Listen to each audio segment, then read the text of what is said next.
problem isn't that we don't have enough data. The problem is we have too much data and it's everywhere. So how do you decide what's the most important data to use in your activities? Now, as we all know, models are fed with data, but if they're fed with improper or incorrect data, then the results aren't useful. And it's really an important thing to remember that data is the primary resource that's consumed by the models to produce the results that we want. So in understanding what data we should have to build what data sets that we need to drive the models we think best will drive an answer, it's data that we have to keep our focus on. Now, the most important question, of course, is exactly what is the question we're asking? In any type of situation for AI or model building, the first thing we need to know is what is the question we're asking? What's the outcome we're looking for?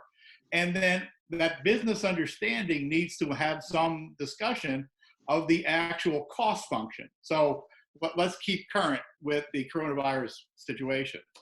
What we're looking at here is how many staffed ICU beds do we have available at any point in time to be able to treat an acute coronavirus patient.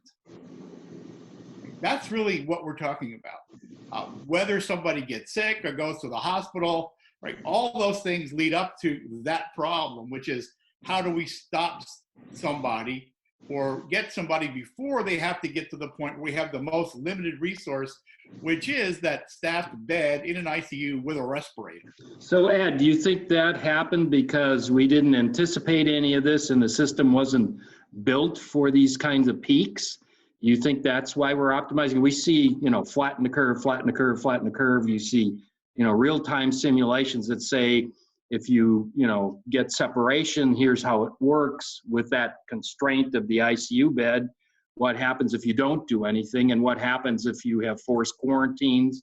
And what happens when you do extensive, distancing, all voluntary?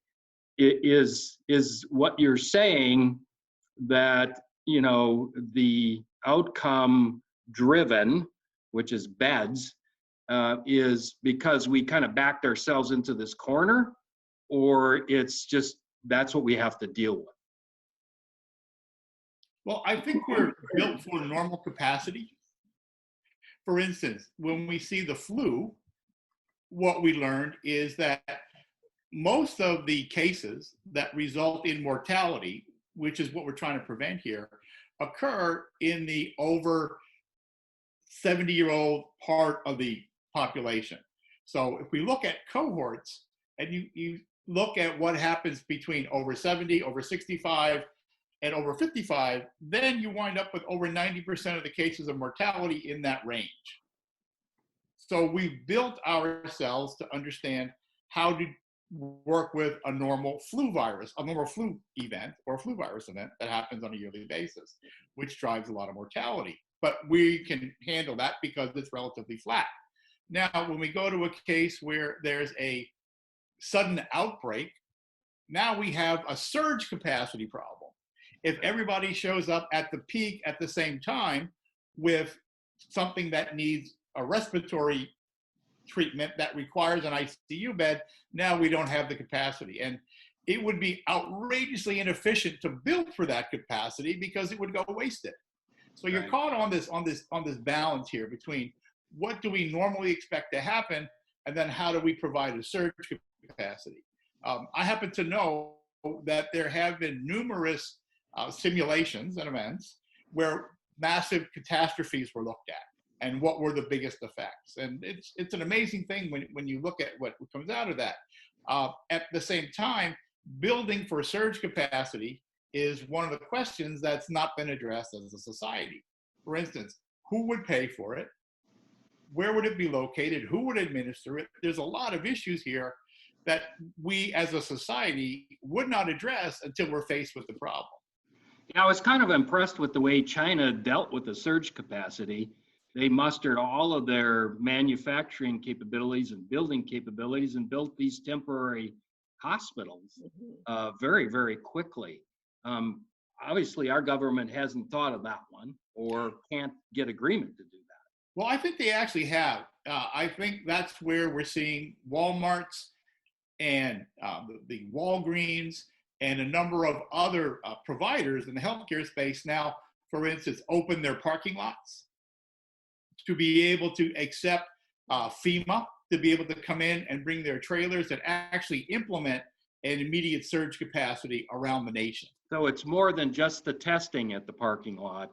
They could park ICU units. Oh, exactly. I think that's what you're seeing right now, is that those parking lots and all that space will be used to be able to build surge capacity treatment centers. So it's better to do, the FEMA approach than it is to build something that's a facility like the Chinese did. So our approach actually, might Jim, be better. at hospital, we all saw this amazing video, right? How they're building it in front of our eyes. But thing is, there was also reports that the hospital was empty, few weeks after, because frankly, right, it's built full capacity at hot moment, but frankly, this passed. So yeah, it's definitely balanced, and all the analytics and predictive modeling should help us here to make smart decisions with investments and, resources, and of course, right? So having a mobile FEMA approach is better in the overall view. Yeah, but we're learning, right? As humankind, we're learning, and I'm sure we'll come up with solutions that help us to prepare for what's come next.